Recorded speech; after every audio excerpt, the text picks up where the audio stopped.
இந்த ரெண்டும் சேர்ந்து ஒரு வெரைட்டி தான். ஒரு வெரைட்டி.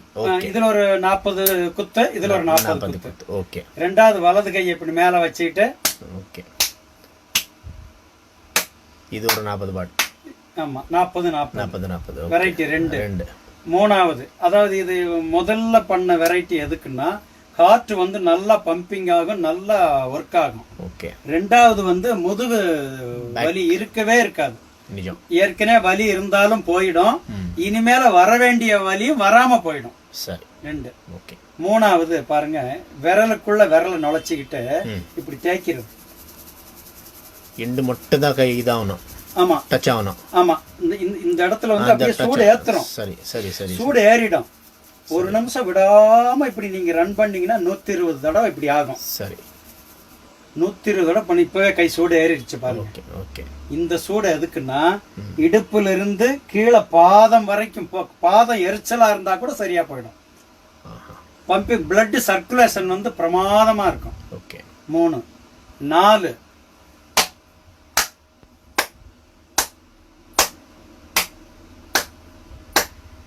ஒரு நிமிஷம். அது 50 தட்டோ 60 தட்டோ இல்ல 100 தட்டா கூட இருக்கலாம். பண்ணீங்கன்னா இது வந்து மொத்த நம்ம பாடியில 7 சக்கராஸ் இருக்கு. சுவாதிஷ்டானம், மூலாதாரம், சுவாதிஷ்டானம், மணிப்பூரகம், அநாகதம், விசுத்தி, ஆக்ஞா சக்கரம், துரிய சக்கரம்னு 7 சக்கராஸ் இருக்கு இல்லையா? இப்படி தட்டும் போது அந்த 7 சக்கராஸுமே ஆக்டிவேட் ஆகும். உங்களுக்கு நல்ல மெமரி பவர், நல்ல பாசிட்டிவ் தாட், அப்படியே எனர்ஜி ஏறும். சரி. இது எப்போ உணர்வீங்கன்னா 4 டேஸ்லயே உணர்ந்துருவீங்க. ஆகா, ஏதோ ஒரு வித்தியாசம் இருக்கேன்னு 4 டேஸ்லயே தெரிஞ்சிடும். 4. இப்ப 5வது, இந்த கையில மேட்டு பகுதி இருக்கு இல்லையா? இப்படி இது கூட வலிக்குமே. இதுவும் வலிக்கும்.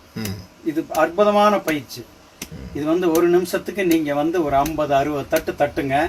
தட்டுனா ஜீரண உறுப்பு அட்டகாசமா ஜீரணமாகும். ஜீரணம் ரொம்ப நல்லா ஆகும். எல்லாருக்குமே வியாதி வர்றதுக்கு காரணம் ஜீரண கோளாறு தான். நிஜம். அந்த ஒரு கோளாறுனாலதான் எல்லா எஃபெக்ட்டுமே வருது. ஆனா இப்படி நீங்க வந்து ஒரு 2-3 தடவை நாளைக்கு இந்த மாதிரி பண்ணிட்டீங்கன்னா ஜீரண உறுப்பு நல்ல ஸ்டாண்டர்ட் ஆயிடும். சாப்பிட பண்ணக்கூடாது. காலையில பாத்ரூம் போயிட்டு வந்து எம்டி ஸ்டமக்ல தாங்க பயிற்சியே பண்ணணும். ரொம்ப நல்லா இருக்கும். சரி சரி சரி சரி சரி. இப்ப 6வது பாருங்க, எப்படி வைக்கிறேன். கையை இப்படி வச்சுட்டு இப்படி தேய்க்கிறீங்க சைட்ல. சரி சரி சரி சரி சரி.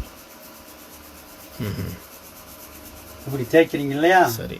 இப்படி தேய்க்கும் போது இந்த தோள்பட்டை வலிக்கவே வலிக்காது வாழ்நாள் முழுக்க. அதுல இருந்து இந்த கழுத்து வரைக்கும் எல்லாமே கிளியர் ஆயிடும். எல்லாம் கியூர் ஆயிடும். இந்த வயசு அவர் இருந்தா கூட முடியும். இது எப்ப வேணாலும் முடியும். 90 வயசு வரைக்கும் பண்ணிக்கிட்டே இருக்கலாம்.